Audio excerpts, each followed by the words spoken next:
সাথে ওয়েট লসের premium collagen কফির রিভিউটা শেয়ার করতে যাচ্ছি। আর এই রিভিউটা হচ্ছে একদম অনেস্ট একটা রিভিউ হবে।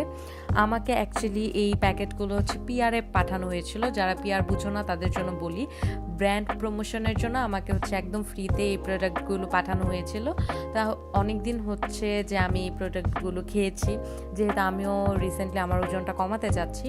তো আমি হচ্ছে এগুলো ট্রাই করে দেখছিলাম যে সত্যিই কাজ করে নাকি, অ্যান্ড আমি তো হচ্ছে মোটামুটি অনেক বেশি সারপ্রাইজ যে সত্যি এগুলো কাজ করে। তো তোমরা যারা হচ্ছে একদম পরিশ্রম ছাড়া, এক্সারসাইজ ছাড়া তোমরা হচ্ছে চিকন হতে চাও, তারা কিন্তু ডেফিনেটলি এগুলো ট্রাই করে দেখতে পারো।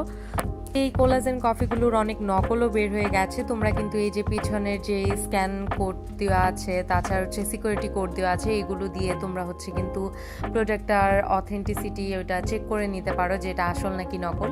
অ্যান্ড প্যাকেটের পিছনেই লেখা থাকে যে তোমরা কিভাবে এটা চেক আউট করবে যে এটা আসল নাকি নকল। আর এটার মধ্যে দেখতেই পাচ্ছ যে কোনো রকম হচ্ছে এটার মধ্যে ডেইরি প্রোডাক্ট বা হচ্ছে গ্লুটেন, তাছাড়াও হচ্ছে কিটো ডায়েট ফ্রেন্ডলি সব কিছুই মেনটেন করে এই কফিটা বানানো হয়েছে। এই প্রোডাক্টগুলোর মধ্যে কেমিক্যাল কিছু ইউজ করা হয় না। এটার মধ্যে হচ্ছে সকল উপাদানই থাকে প্রাকৃতিক, যেমন হচ্ছে বিভিন্ন ধরনের ভেষজ উদ্ভিদ দিয়েই হচ্ছে এই প্রোডাক্টগুলো তৈরি করা হয়, যেমন হচ্ছে দারচিনি, তারপরে হচ্ছে লং, এইরকম টাইপের জিনিস যেগুলো হচ্ছে আমাদের বডিকে ডিটক্সিফাইড করার জন্য অনেক বেশি ভালো।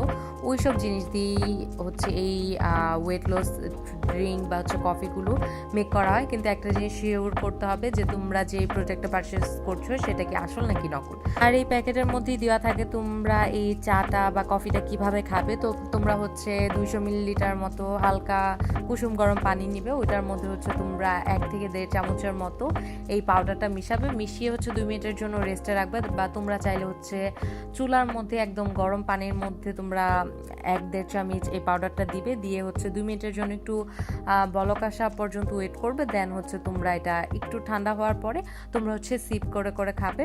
অ্যান্ড তোমরা চাইলে কিন্তু এটার সাথে লেবু বা আদার রস এগুলো মিশিয়ে খেতে পারো, ভালো কাজ করবে। কিন্তু এটা টেস্ট এমনিতেও ওইরকম খারাপ না, তোমরা চাইলে হচ্ছে খেতে পারো।